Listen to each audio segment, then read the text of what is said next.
आज हम बात करने वाले हैं एक ऐसी किताब के बारे में जो आपकी जिंदगी बदल सकती है। Read people like a book, यानी लोगों को किताब की तरह पढ़ना। यह सिर्फ एक किताब नहीं बल्कि लोगों को समझने का एक पूरा विज्ञान है।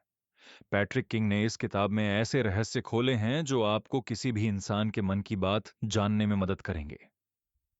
क्या आपने कभी सोचा है कि कुछ लोग दूसरों को इतनी आसानी से कैसे समझ लेते हैं? क्यों कुछ लोग हर किसी से अच्छी तरह बात कर लेते हैं और दोस्ती बना लेते हैं? इस किताब में वो सभी तरीके हैं जो आपको एक माइंड रीडर बना सकते हैं। ये किताब सिखाती है कि कैसे शरीर की भाषा, चेहरे के भाव और आवाज के उतार चढ़ाव से किसी के असली इरादे पता लगाए जा सकते हैं। जिंदगी में सफल होने के लिए सिर्फ मेहनत ही काफी नहीं है, बल्कि लोगों को समझना भी उतना ही जरूरी है। ये किताब आपको वो सभी औजार देती है जो एक सफल इंसान के पास होने चाहिए। तो चलिए शुरू करते हैं इस अद्भुत यात्रा को और सीखते हैं कि कैसे लोगों को एक खुली किताब की तरह पढ़ा जा सकता है। यह ज्ञान न सिर्फ आपकी निजी जिंदगी को बेहतर बनाएगा, बल्कि आपके करियर में भी नई ऊंचाइयां लाएगा। हर इंसान के अंदर छुपे रहस्यों को जानना एक कला है, और यह कला आप भी सीख सकते हैं। सबसे पहली और सबसे महत्वपूर्ण बात यह है कि बॉडी लैंग्वेज यानी शरीर की भाषा शब्दों से कहीं ज्यादा सच बोलती है। जब कोई इंसान बात करता है तो उसके शब्द झूठ बोल सकते हैं, लेकिन उसका शरीर हमेशा सच बताता है। अगर कोई आपसे बात करते समय अपनी बाहें क्रॉस कर लेता है, तो समझ जाइए कि वो अपने आप को बचा रहा है या असहज महसूस कर रहा है। जब कोई व्यक्ति आपकी तरफ झुक कर बात करता है, तो इसका मतलब है कि वो आपकी बातों में दिलचस्पी ले रहा है और आपसे जुड़ना चाहता है। आंखों का संपर्क बेहद महत्वपूर्ण है। अगर कोई आपकी आंखों में देखकर बात करता है, तो वो ईमानदार और आत्मविश्वासी है। लेकिन अगर कोई बार बार अपनी नजरें इधर उधर घुमाता है, तो हो सकता है कि वो कुछ छुपा रहा हो या झूठ बोल रहा हो। हाथों की गतिविधियां भी बहुत कुछ बयान करती हैं। जो लोग बात करते समय अपने हाथों का इस्तेमाल करते हैं, वो आमतौर पर खुले दिल के और भरोसेमंद होते हैं। पैरों की दिशा भी एक छुपा संकेत है। अगर किसी के पैर दरवाजे की तरफ इशारा कर रहे हैं, तो शायद वो वहां से जाना चाहता है। चेहरे पर की झुर्रियां, माथे की सिकुड़न और होठों का हल्का सा मुड़ना भी बहुत कुछ कहता है। जब कोई नर्वस होता है, तो वो अपने बालों को छूता है या अपनी गर्दन को खुजलाता है। शरीर की भाषा को समझना एक कला है जो अभ्यास से सिद्ध होती है, और यह किताब इस कला को सिखाने में माहिर है। अब बात करते हैं चेहरे के भावों की, जो इंसान की आत्मा की खिड़कियां होते हैं। मनोवैज्ञानिक पॉल एकमैन ने 7 बुनियादी भावनाओं की पहचान की है: खुशी, दुख, गुस्सा, डर, घृणा, आश्चर्य और अवमानना। ये भाव हर संस्कृति में एक जैसे होते हैं, चाहे कोई भारत में हो या अमेरिका में। ये सार्वभौमिक हैं। जब कोई सच में खुश होता है, तो उसकी आंखों के आसपास की मांसपेशियां भी सिकुड़ती हैं, जिसे डुशेन स्माइल कहते हैं। नकली मुस्कान में सिर्फ मुंह हिलता है, लेकिन आंखें नहीं। यह एक बड़ा अंतर है जो आपको धोखा खाने से बचा सकता है।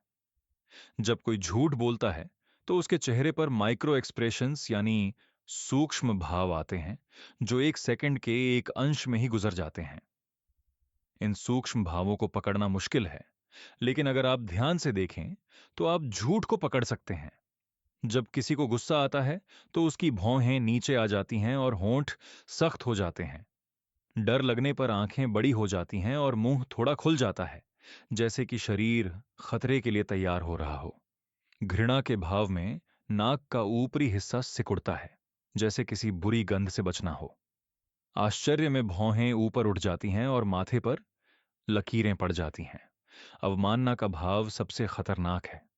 इसमें होंठ का एक कोना थोड़ा ऊपर उठता है, जो तिरस्कार दर्शाता है। आवाज के उतार चढ़ाव और बोलने के तरीके से भी बहुत कुछ पता चलता है। जब कोई झूठ बोलता है, तो उसकी आवाज थोड़ी ऊंची हो जाती है, क्योंकि तनाव से गले की मांसपेशियां सख्त हो जाती हैं। बोलने की गति भी महत्वपूर्ण है।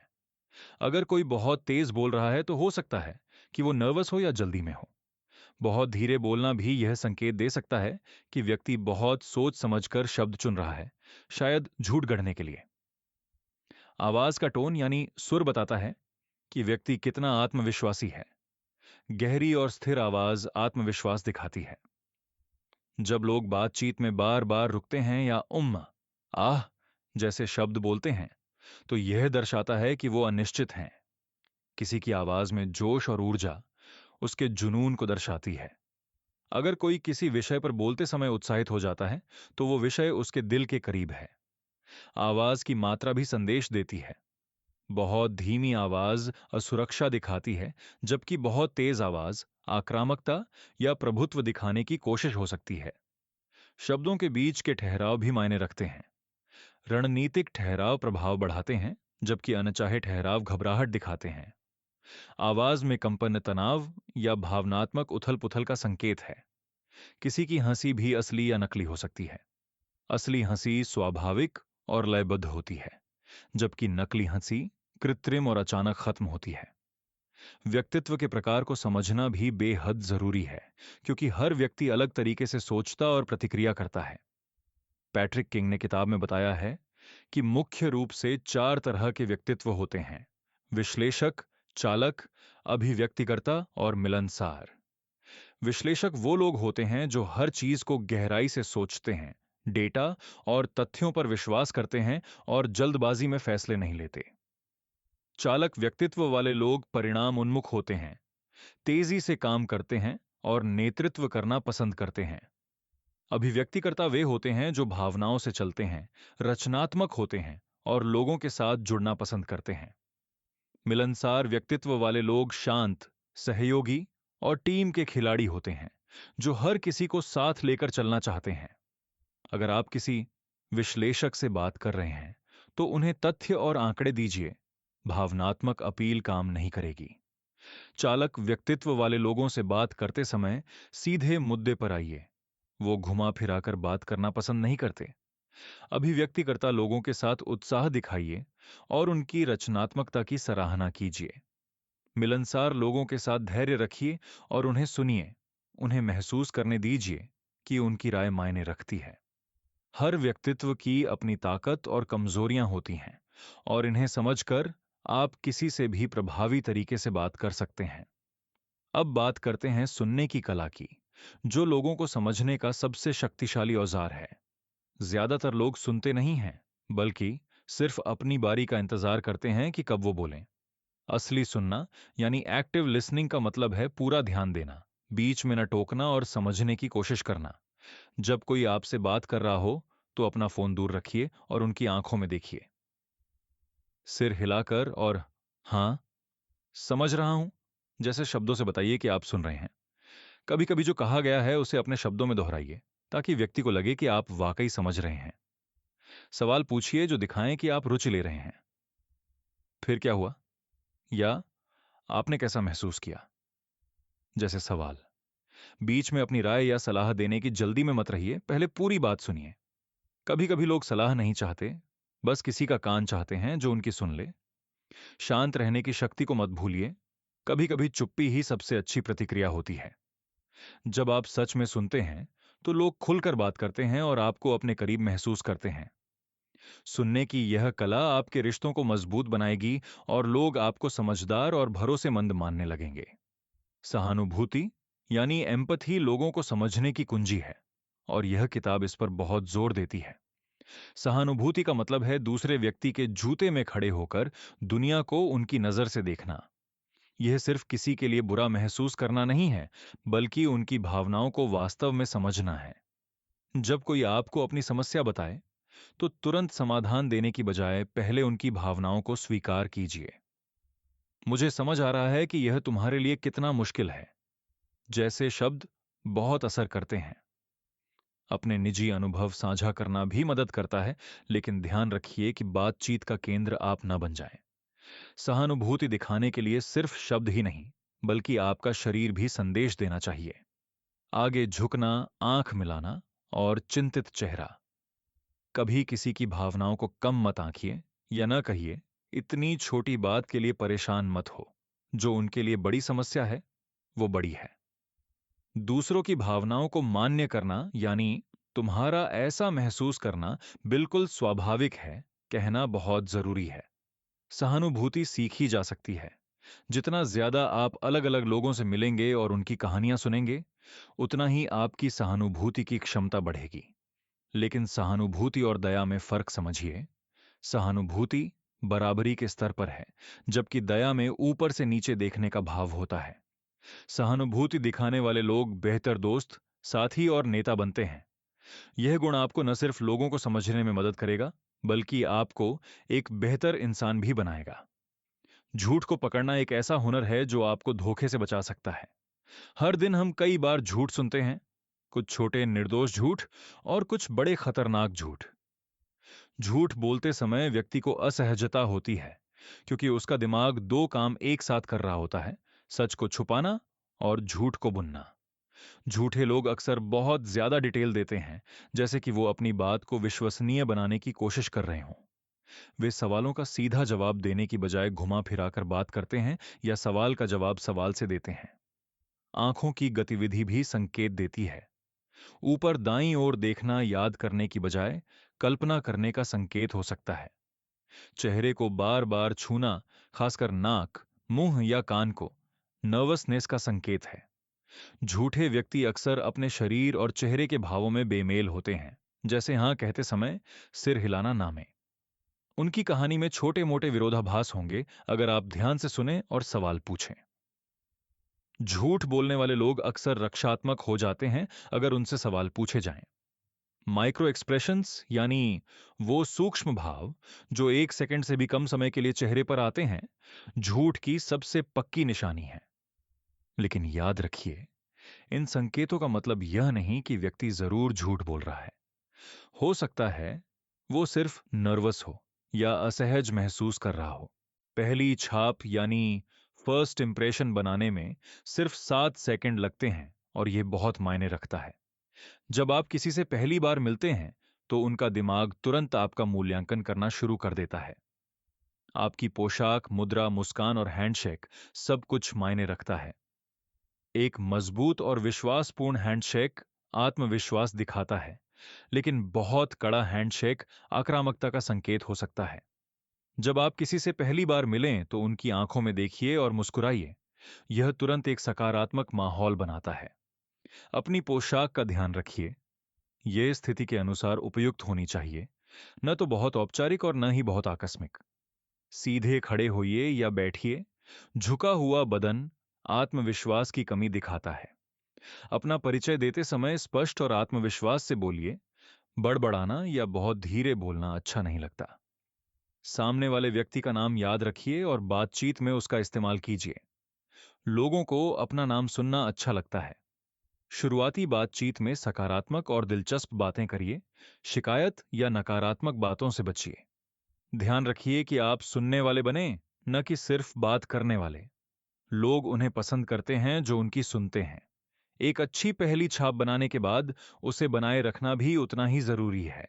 इसलिए हमेशा ईमानदार और सच्चे बने रहिए। सामाजिक संकेतों को समझना यानी सोशल क्यूज को पढ़ना एक महत्वपूर्ण हुनर है। हर सामाजिक स्थिति में अलिखित नियम होते हैं जो बताते हैं कि क्या उचित है और क्या नहीं। जब कई लोग एक साथ बात कर रहे हों और कोई अपना फोन देखने लगे, तो यह संकेत है कि वो ऊब गया है या जाना चाहता है। अगर किसी का शरीर आपकी तरफ नहीं बल्कि दूसरी दिशा में है, तो शायद वो बातचीत से बाहर निकलना चाहता है। जब कोई बार बार घड़ी देखे, तो समझ जाइए कि उनका समय सीमित है। अगर कोई आपके सवालों का जवाब हां या ना में दे रहा है, तो वो विस्तार से बात नहीं करना चाहता।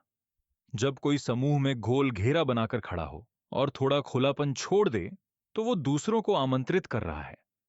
लेकिन अगर गोला बिल्कुल बंद है, तो उसका मतलब है कि वो निजी बातचीत कर रहे हैं। जब कोई आपसे बात करते समय दूर हट जाए, तो यह पर्सनल स्पेस की जरूरत का संकेत है। अगर किसी के चेहरे पर मुस्कान है लेकिन आंखें खुश नहीं हैं, तो वो नकली शिष्टाचार हो सकता है। सामाजिक संकेतों को समझने से आप असहज स्थितियों से बच सकते हैं और सामाजिक रूप से बेहतर व्यवहार कर सकते हैं। यह हुनर आपको पार्टियों, मीटिंग्स और हर तरह की सामाजिक स्थितियों में मदद करेगा। प्रभाव और अनुनय की कला, यानी इन्फ्लुएंस और परसुएशन, वो ताकत है जो दुनिया को बदलती है। महान नेता, बिजनेसमैन और राजनेता इस कला में माहिर होते हैं। प्रभावित करने का पहला नियम है विश्वास बनाना। अगर लोग आप पर भरोसा नहीं करते, तो वो आपकी बात नहीं मानेंगे। विश्वास बनाने के लिए ईमानदारी, लगातार अच्छा व्यवहार और अपने वादों को पूरा करना जरूरी है। पारस्परिकता का सिद्धांत कहता है कि जब आप किसी की मदद करते हैं, तो वो भी आपकी मदद करना चाहता है। दुर्लभता का सिद्धांत बताता है कि लोग उन चीजों को ज्यादा चाहते हैं जो सीमित मात्रा में उपलब्ध हैं। सामाजिक प्रमाण का सिद्धांत कहता है कि लोग वही करते हैं जो दूसरे कर रहे हैं। सब लोग यह कर रहे हैं। बहुत असरदार तर्क है। अधिकार का सिद्धांत बताता है कि लोग विशेषज्ञों और अधिकारियों की बात मानते हैं, इसलिए अपनी विशेषज्ञता को स्थापित करना जरूरी है। पसंद का सिद्धांत कहता है कि हम उन लोगों से प्रभावित होते हैं जिन्हें हम पसंद करते हैं, इसलिए दूसरों के साथ अच्छे रिश्ते बनाइए। प्रतिबद्धता और निरंतरता का सिद्धांत बताता है कि जब लोग छोटी प्रतिबद्धता बना लेते हैं, तो वो बड़ी प्रतिबद्धता की तरफ बढ़ते हैं। भावनात्मक अपील तर्क से ज्यादा प्रभावी होती है, क्योंकि लोग भावनाओं से फैसले लेते हैं और फिर तर्क से उन्हें सही ठहराते हैं। कहानियां सुनाना आंकड़ों और तथ्यों से ज्यादा असरदार है, क्योंकि कहानियां दिल को छू जाती हैं। लेकिन याद रखिए, प्रभाव की इस शक्ति का इस्तेमाल नैतिकता के साथ करना चाहिए, लोगों को धोखा देने या गलत काम करवाने के लिए नहीं। व्यक्तिगत स्थान यानी पर्सनल स्पेस की समझ हर संस्कृति में अलग होती है, लेकिन बेहद महत्वपूर्ण है। हर इंसान के चारों ओर एक अदृश्य बुलबुला होता है, जिसे वो अपना निजी स्थान मानता है।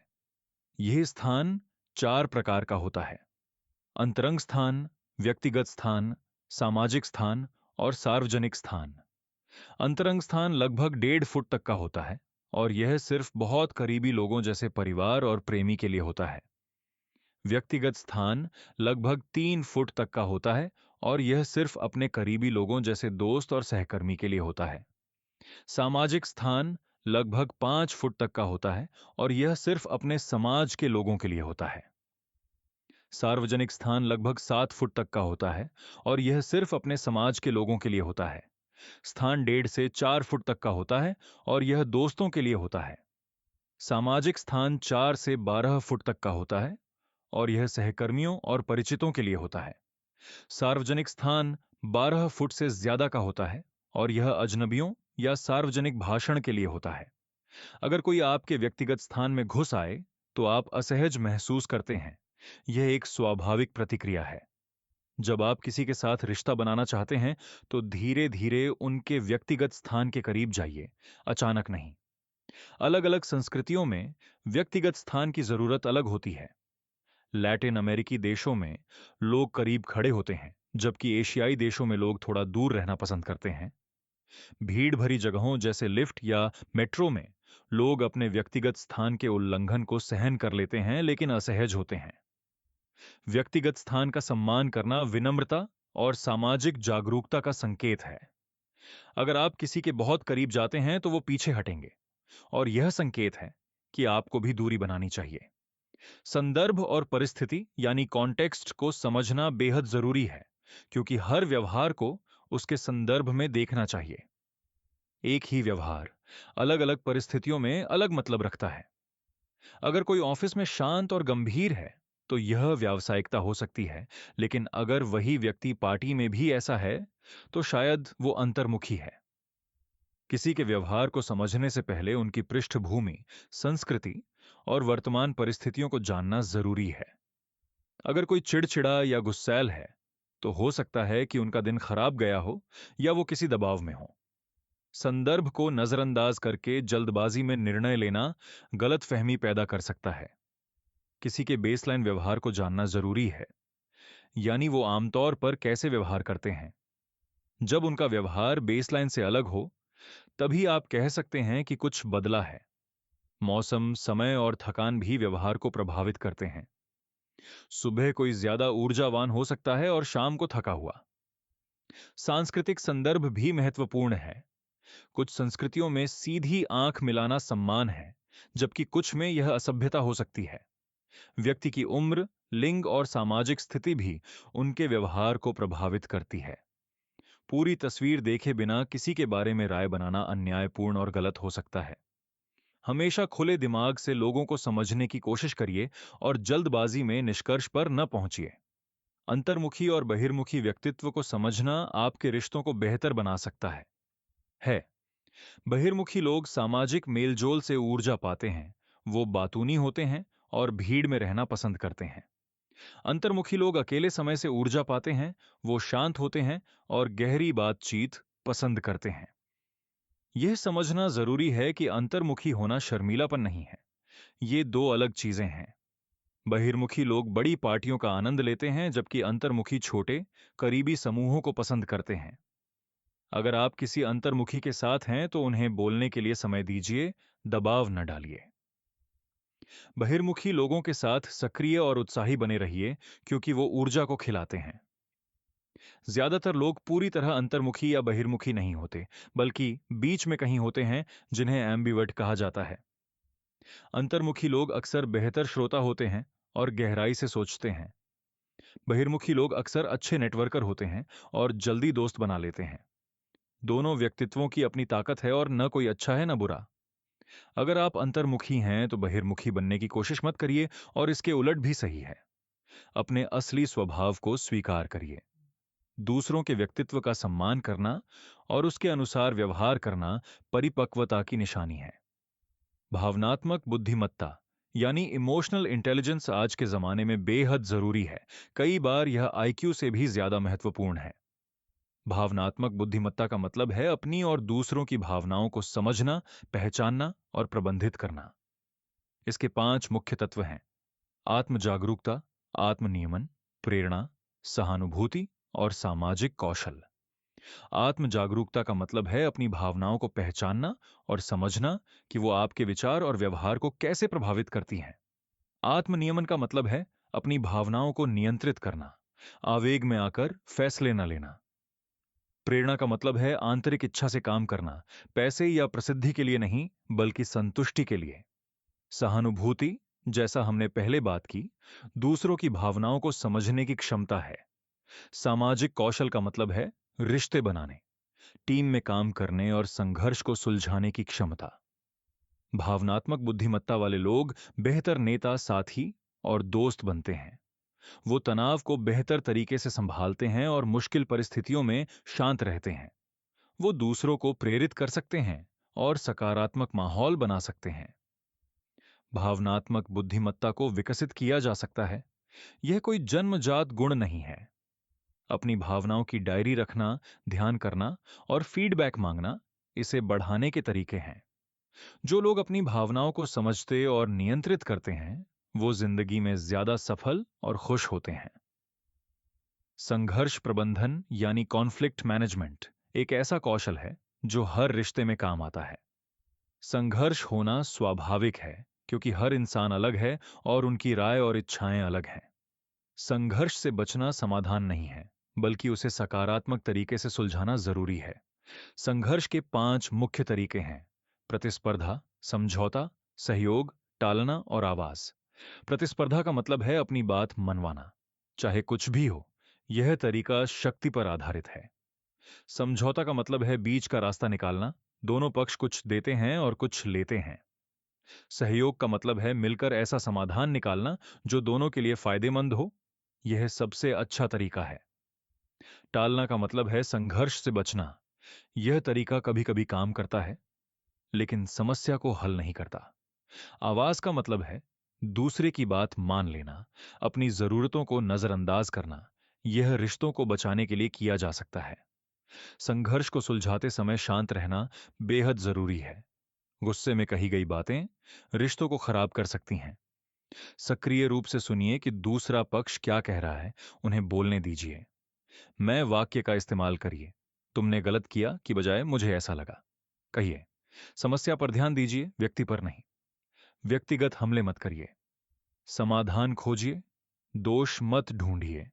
आरोप प्रत्यारोप से कुछ नहीं होता। कभी कभी तीसरे पक्ष की मदद लेना भी अच्छा होता है, जो निष्पक्ष हो सके। संघर्ष को सुलझाने के बाद उसे भूल जाइए। बार बार पुरानी बातें मत निकालिए। विश्वास यानी ट्रस्ट हर रिश्ते की नींव है, और इसे बनाने में समय लगता है, लेकिन तोड़ने में सिर्फ एक पल।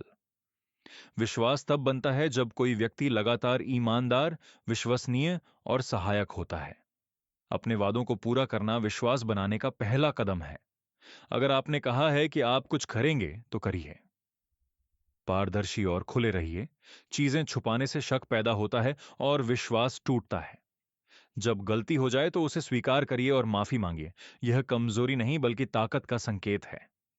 दूसरों के रहस्य और गोपनीय बातों को सुरक्षित रखिए। अगर लोगों को लगे कि आप उनकी बातें दूसरों को बताते हैं, तो वो आप पर भरोसा नहीं करेंगे। छोटी छोटी बातों में भी ईमानदार रहिए, क्योंकि छोटे झूठ भी विश्वास को तोड़ते हैं। समय पर पहुंचना भी विश्वास बनाने का एक तरीका है। यह दिखाता है कि आप दूसरों के समय का सम्मान करते हैं। जब कोई आप पर भरोसा करता है, तो उस भरोसे को गंभीरता से लीजिए और उसकी रक्षा करिए। विश्वास एक बार टूट जाए तो उसे वापस बनाना बहुत मुश्किल है, लेकिन नामुमकिन नहीं। विश्वास को वापस बनाने के लिए लगातार अच्छा व्यवहार करना, धैर्य रखना और समय देना जरूरी है। लोग उन्हें पसंद करते हैं जिन पर वो भरोसा कर सकते हैं, इसलिए विश्वसनीय बनना हर रिश्ते के लिए जरूरी है। विश्वास सिर्फ शब्दों से नहीं, बल्कि कार्यों से बनता है। इसलिए अपने कर्मों को अपने शब्दों के साथ मिलाइए। एक विश्वसनीय व्यक्ति के रूप में जानी जाना आपकी सबसे बड़ी संपत्ति है। सीमाएं, यानी बाउंड्रीज को समझना और सम्मान करना स्वस्थ रिश्तों के लिए बेहद जरूरी है। सीमाएं वो रेखाएं हैं जो हम अपने और दूसरों के बीच खींचते हैं, जो बताती हैं कि क्या स्वीकार्य है और क्या नहीं। हर इंसान की अपनी सीमाएं होती हैं, जो उनके मूल्यों, अनुभवों और व्यक्तित्व पर आधारित होती हैं। कुछ लोगों की सीमाएं बहुत लचीली होती हैं, जबकि कुछ की बहुत कड़ी। दोनों ही ठीक हैं। अपनी सीमाओं को स्पष्ट और विनम्रता से बताना जरूरी है। लोग मन पढ़ने वाले नहीं हैं। अगर कोई आपकी सीमा का उल्लंघन करता है, तो उन्हें शांति से बताइए कि यह स्वीकार्य नहीं है। सीमाएं कई तरह की होती हैं: शारीरिक, भावनात्मक, मानसिक, आध्यात्मिक और भौतिक। शारीरिक सीमाओं का मतलब है व्यक्तिगत स्थान और स्पर्श। हर किसी को यह तय करने का अधिकार है कि उन्हें कौन छू सकता है। भावनात्मक सीमाओं का मतलब है अपनी भावनाओं की रक्षा करना और यह तय करना कि आप किसके साथ कितना खुलेंगे। मानसिक सीमाओं का मतलब है अपने विचारों और मान्यताओं का सम्मान करना और दूसरों को जबरदस्ती अपनी राय मनवाने से रोकना। स्वस्थ सीमाएं रिश्तों को बेहतर बनाती हैं, कमजोर नहीं, क्योंकि वो स्पष्टता और सम्मान लाती हैं। जो लोग दूसरों की सीमाओं का बार बार उल्लंघन करते हैं, उनसे दूरी बनाना ठीक है। अपनी सीमाओं के लिए दोषी महसूस करने की जरूरत नहीं। आप अपनी खुशी और शांति के हकदार हैं। सवाल पूछने की कला, यानी आर्ट ऑफ आस्किंग क्वेश्चंस, लोगों को समझने का सबसे शक्तिशाली तरीका है। सही सवाल पूछने से आप न सिर्फ जानकारी पाते हैं, बल्कि रिश्ते भी बनाते हैं। खुले सवाल यानी ओपन एंडेड क्वेश्चंस पूछिए, जिनका जवाब सिर्फ हां या ना में ना हो। तुम्हें कैसा लगा? इसके बारे में तुम क्या सोचते हो? जैसे सवाल बातचीत को आगे बढ़ाते हैं। बंद सवाल यानी क्लोज्ड एंडेड क्वेश्चंस सिर्फ विशिष्ट जानकारी के लिए इस्तेमाल करिए। जब कोई कुछ बताए, तो फॉलो अप सवाल पूछिए। यह दिखाता है कि आप रुचि ले रहे हैं। फिर क्या हुआ? तुमने कैसे महसूस किया? जैसे सवाल बातचीत को गहरा करते हैं। अगर आप कुछ समझ नहीं पाए, तो स्पष्टीकरण मांगने में संकोच मत करिए। सवाल पूछने से पहले सुनिए, तभी आप सही सवाल पूछ पाएंगे। आरोपात्मक सवालों से बचिए, जैसे तुमने ऐसा क्यों किया, की बजाय क्या हुआ था, पूछिए। कई सवाल एक साथ मत पूछिए, इससे लोग भ्रमित हो जाते हैं। निजी सवाल पूछने से पहले रिश्ता बनाइए। बहुत जल्दी व्यक्तिगत सवाल पूछना असहज कर सकता है। क्यों सवाल सावधानी से पूछिए, क्योंकि ये रक्षात्मक बना सकते हैं। सवाल पूछना दिखाता है कि आप सच में दूसरे व्यक्ति में रुचि रखते हैं, और लोग इसकी सराहना करते हैं। अपने बारे में सिर्फ बोलते रहना और दूसरों से कुछ न पूछना स्वार्थी लगता है। प्रशंसा और आलोचना, यानी कॉम्प्लीमेंट्स एंड क्रिटिसिज्म देने का सही तरीका जानना बहुत जरूरी है। सच्ची प्रशंसा लोगों का दिन बना सकती है और रिश्तों को मजबूत कर सकती है। प्रशंसा करते समय विशिष्ट रहिए। तुम बहुत अच्छे हो की बजाय तुमने आज की प्रेजेंटेशन बहुत अच्छी तरह दी, कहिए। व्यक्ति के कार्यों की प्रशंसा करिए, न कि सिर्फ उनके रूप की। यह ज्यादा सार्थक है। नियमित रूप से प्रशंसा करिए, सिर्फ तब नहीं जब आपको कुछ चाहिए। सच्ची और ईमानदार प्रशंसा करिए। झूठी चापलूसी लोग पहचान लेते हैं। छोटी छोटी चीजों की भी सराहना करिए। यह दिखाता है कि आप ध्यान दे रहे हैं। दूसरों की मदद की सराहना करना मत भूलिए। धन्यवाद कहना बहुत मायने रखता है। अब आलोचना की बात करें। रचनात्मक आलोचना यानी कंस्ट्रक्टिव क्रिटिसिज्म देना एक कला है। आलोचना हमेशा निजी में करिए, सबके सामने नहीं। यह अपमानजनक होता है। व्यक्ति पर हमला मत करिए, बल्कि व्यवहार या काम पर ध्यान दीजिए। तुम गलत हो की बजाय इस काम में सुधार की गुंजाइश है, कहिए। समाधान भी सुझाइए, सिर्फ समस्या मत बताइए। सैंडविच तकनीक का इस्तेमाल करिए। एक प्रशंसा, फिर आलोचना, फिर एक प्रशंसा। सही समय चुनिए, जब व्यक्ति शांत हो और सुनने के लिए तैयार हो। यह याद रखिए कि आलोचना का उद्देश्य सुधार होना चाहिए, न कि व्यक्ति को नीचा दिखाना या अपनी श्रेष्ठता जताना। अशाब्दिक संकेतों यानी नॉन वर्बल क्यूज में महारत हासिल करना आपको एक बेहतर संवादकर्ता बनाएगा। हमारा शरीर लगातार संदेश भेज रहा होता है, चाहे हम बोलें या ना बोलें। आंखों का संपर्क आत्मविश्वास और ईमानदारी का संकेत है, लेकिन बहुत ज्यादा घूरना असहज कर सकता है। मुस्कान सबसे सार्वभौमिक सकारात्मक संकेत है। यह तुरंत गर्मजोशी और खुलापन दिखाती है। हाथ मिलाना भी बहुत कुछ कहता है। एक दृढ़ हाथ मिलाना विश्वास दिखाता है, जबकि कमजोर हाथ मिलाना असुरक्षा या उदासीनता का संकेत हो सकता है। अपनी मुद्रा पर ध्यान दीजिए। सीधे खड़े होना या बैठना आत्मविश्वास और सतर्कता दिखाता है। बाहें क्रॉस करना रक्षात्मकता या असहजता का संकेत है, जबकि खुली बाहें स्वीकृति और खुलापन दिखाती हैं। सिर हिलाना सहमति और समझ का संकेत है। यह बातचीत को प्रोत्साहित करता है। चेहरे को छूना, खासकर नाक या मुंह को, अक्सर नर्वसनेस या झूठ का संकेत हो सकता है। पैरों की दिशा यह बताती है कि व्यक्ति का ध्यान कहां है या वो कहां जाना चाहता है। अपने हाथों का इस्तेमाल बोलते समय करना उत्साह और खुलेपन को दर्शाता है। अपनी गर्दन को छूना या खुजलाना तनाव या असहजता का संकेत है। व्यक्तिगत वस्तुओं के साथ खेलना, जैसे पेन या चाबी, घबराहट दिखाता है। अशाब्दिक संकेतों को समझने के लिए अभ्यास की जरूरत है, लेकिन एक बार आप इसमें माहिर हो जाएं, तो आप छुपी हुई भावनाओं को भी पढ़ सकते हैं। आत्मविश्वास यानी कॉन्फिडेंस का प्रदर्शन करना सफलता की कुंजी है, लेकिन यह घमंड से बिल्कुल अलग है। आत्मविश्वासी व्यक्ति अपनी क्षमताओं पर भरोसा रखता है, लेकिन विनम्र भी रहता है। आंखों में देखकर बात करना आत्मविश्वास का सबसे बड़ा संकेत है। यह दिखाता है कि आपको अपनी बातों पर विश्वास है। स्पष्ट और सुनिश्चित स्वर में बोलना भी आत्मविश्वास दर्शाता है। बड़बड़ाना या संदेह के साथ बोलना कमजोरी दिखाता है। अपनी गलतियों को स्वीकार करना वास्तव में आत्मविश्वास का संकेत है, क्योंकि यह दिखाता है कि आप सीखने के लिए तैयार हैं। अपनी उपलब्धियों के बारे में बात करते समय संतुलन बनाए रखिए। न तो बहुत विनम्र बनिए और न ही बहुत घमंडी। जब आप कुछ नहीं जानते तो ईमानदारी से कह दीजिए, मुझे इसके बारे में जानकारी नहीं है। यह कमजोरी नहीं, बल्कि ईमानदारी है। अपनी शारीरिक भाषा को खुला और आमंत्रित रखिए। यह आत्मविश्वास और सुलभता दोनों दिखाता है। नई चीजें सीखने में संकोच न करिए, क्योंकि आत्मविश्वासी लोग जानते हैं कि विकास एक सतत प्रक्रिया है। दूसरों की तुलना में खुद को बहुत ज्यादा मत तौलिए। यह असुरक्षा दिखाता है। असफलता से डरिए मत, क्योंकि यह सीखने का एक हिस्सा है और आत्मविश्वासी लोग इसे समझते हैं। अपने फैसलों पर दृढ़ रहिए, लेकिन इतने लचीले भी रहिए कि जब बेहतर जानकारी मिले तो बदल सकें। आत्मविश्वास अभ्यास से बढ़ता है, इसलिए अपने कंफर्ट जोन से बाहर निकलने की कोशिश करते रहिए। अनुकूलनशीलता यानी एडाप्टेबिलिटी आज की तेजी से बदलती दुनिया में एक अनिवार्य गुण है। लोगों को पढ़ने में अनुकूलनशीलता का मतलब है हर व्यक्ति के साथ उनके व्यक्तित्व के अनुसार व्यवहार करना। जो तरीका एक व्यक्ति के साथ काम करता है, वो दूसरे के साथ नहीं कर सकता। अगर आप किसी विश्लेषक से बात कर रहे हैं तो तथ्यों और डेटा का इस्तेमाल करिए। अगर आप किसी अभिव्यक्तिकर्ता से बात कर रहे हैं तो भावनात्मक और रचनात्मक बनिए।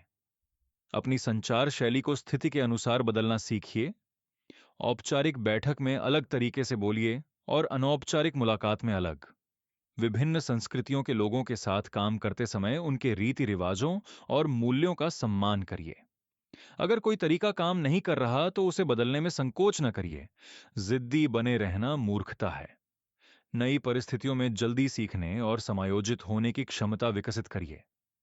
अलग अलग उम्र के लोगों के साथ अलग तरह से बात करना सीखिए। बच्चों, युवाओं और बुजुर्गों की अलग जरूरतें होती हैं।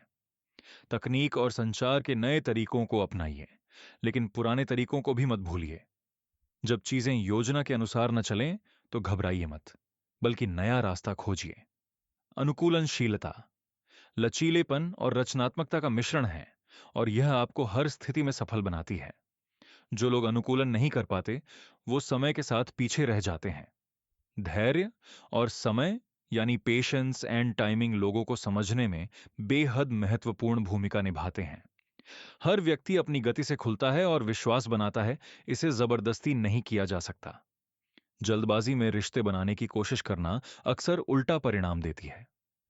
कुछ लोग तुरंत खुल जाते हैं जबकि कुछ को समय चाहिए, और दोनों ही ठीक हैं।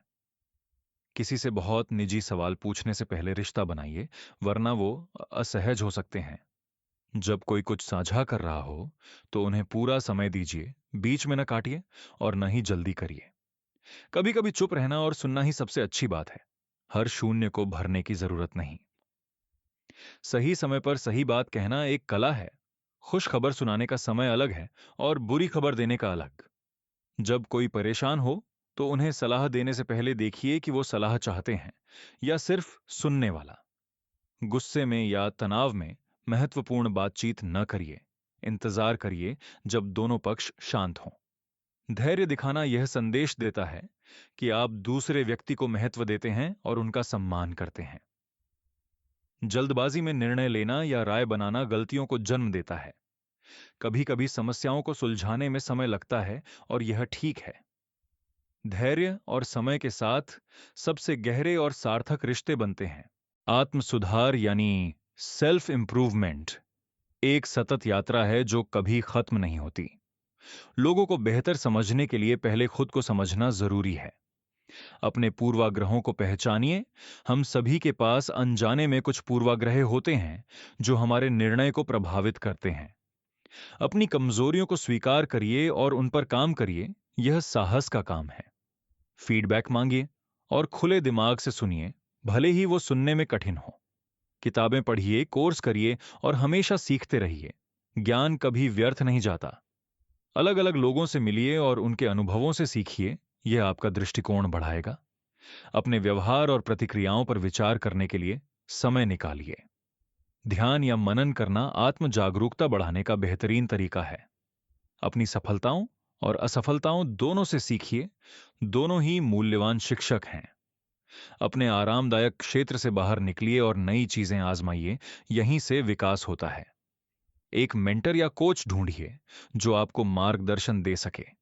अपने लक्ष्यों को लिखिए और नियमित रूप से उनकी समीक्षा करिए। याद रखिए कि पूर्णता नहीं बल्कि प्रगति लक्ष्य है। हर दिन थोड़ा बेहतर बनने की कोशिश करिए। अंत में यह किताब हमें सिखाती है कि लोगों को समझना एक जीवन भर की यात्रा है जो कभी खत्म नहीं होती। हर इंसान एक जटिल और अद्वितीय व्यक्ति है जिसकी अपनी कहानी, अनुभव और भावनाएं हैं। जितना ज्यादा आप लोगों को समझने की कोशिश करेंगे, उतना ही आप खुद को भी समझेंगे। शरीर की भाषा, चेहरे के भाव, आवाज के उतार चढ़ाव, ये सब मिलकर एक व्यक्ति की पूरी तस्वीर बनाते हैं। लेकिन सबसे महत्वपूर्ण बात यह है कि इस ज्ञान का इस्तेमाल अच्छे उद्देश्य के लिए करें, लोगों को धोखा देने या हेर फेर करने के लिए नहीं। सहानुभूति, धैर्य, सक्रिय श्रवण और ईमानदारी, ये सब मिलकर आपको एक बेहतर इंसान बनाते हैं। जब आप लोगों को सच में समझने लगते हैं तो आपके रिश्ते गहरे होते हैं, आपका करियर बेहतर होता है और आपकी जिंदगी ज्यादा संतोषजनक बनती है। यह किताब सिर्फ तकनीकों का संग्रह नहीं है, बल्कि यह एक नया दृष्टिकोण देती है जो दुनिया को देखने के आपके तरीके को बदल देती है। हर मुलाकात एक सीखने का अवसर है, हर बातचीत एक नई खोज है। तो दोस्तों, इस ज्ञान को अपनी जिंदगी में लागू करिए और देखिए कि कैसे आपके आसपास की दुनिया बदल जाती है।